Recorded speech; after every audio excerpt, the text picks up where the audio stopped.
আসসালামু আলাইকুম, welcome back to my channel. This is doctor Meher. আজকে আমি একটা খুব ইম্পর্টেন্ট, যেটা সবচেয়ে কমন আমাদের সমস্যা, সেটা হচ্ছে অ্যাকনি। এই পিম্পলস সম্পর্কে আমি কথা বলবো। যে এটা কিওর করতে চাই, তাহলে আমাদেরকে নিয়মিত স্কিন কনসিস্টেন্টলি আপনাকে মেনটেন করতে হবে।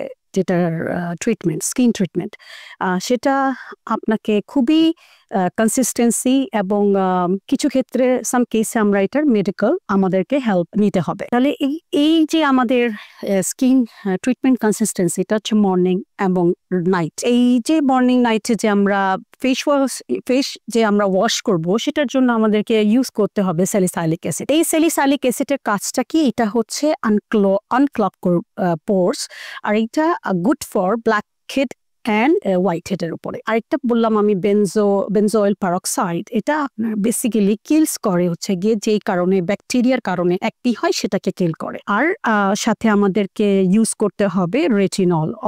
অবশ্যই রেটিনল যেটা আমরা ইউজ করব, সেটা হচ্ছে আমাদের রিনিউয়াল করবে স্কিন, মানে আমাদের সেল প্রডিউস করবে নিউ, এবং এটা ক্লগিং পরেও আমাদের কাজ করবে, এবং সাথে একটা পিগমেন্টেশনের উপরেও ভালো কাজ করবে। আর হচ্ছে নাইসিনামাইডটা আমাদের বেসিক্যালি এটা কাজ করবে যার রেডনেসের উপরে, এটার অনেক ভালো একটা কাজ হলো নাইসিনামাইডের। আর অয়েলকে কন্ট্রোল করা। তাহলে আমাদের এইভাবে যদি আমরা মর্নিং নাইট আমরা মেনটেন করি, আর সাথে আমাদেরকে অবশ্যই মেনটেন করতে হবে লাইফস্টাইলের মধ্যে কি আমাদেরকে প্রচুর পরিমাণে পানি পান করতে হবে, সেটা at least 2 to 3 litres per day. আর আমাদেরকে সাথে maintain exercises like walking, yoga, এগুলো আমাদেরকে মেনটেন করা। আর লাইফস্টাইল, আর একটা হচ্ছে যে ভাজা পোড়া যে আছে, এগুলো আমাদেরকে, যে অয়েল জাতীয় খাবার, এগুলো আমাদেরকে বাদ দিতে হবে।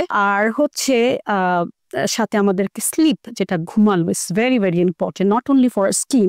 প্রত্যেকটা শরীরের প্রত্যেকটা আমাদের অসুখের জন্যই আমাদের মেইন ইম্পর্টেন্ট হচ্ছে আমাদের 7 থেকে 8 ঘন্টা ভালোভাবে ঘুমানো, এবং সেটার জন্য আমাদেরকে স্ট্রেস ম্যানেজমেন্ট করতে হবে। সেটার জন্য আমরা যেমন ইয়োগা, মেডিটেশন, এগুলোর আমরা হেল্প নিতে পারি। আর প্রচুর পরিমাণে আপনাকে ফ্রুটস অ্যান্ড ভেজিটেবল খেতে হবে। ডায়েট মেনটেন যেটাকে বলে, হেলদি ফুড, ওটা খেতে হবে। অবশ্যই আমাদের পিলো কেস যেটা, ওইটা চেঞ্জ করতে হবে। অবশ্যই যে আমরা মেকআপ ব্রাশেস ইউজ করি, সেটাকে রেগুলারলি ওয়াশ করতে হবে। তো এই কিছু ব্যাপার যদি আমরা মেনটেন করি, তাহলে ইনশাল্লাহ আমরা অবশ্যই একনি থেকে আমরা বাঁচতে পারবো খুব ভালোভাবে। আর অবশ্যই যাদের খুব বেশি ঘন হচ্ছে, যাদের শুরু হয়েছে, তাদের অবশ্যই একটা ডার্মাটোলজিস্টের সাথে যোগাযোগ করে অবশ্যই ভালোভাবে ট্রিটমেন্ট নিতে হবে।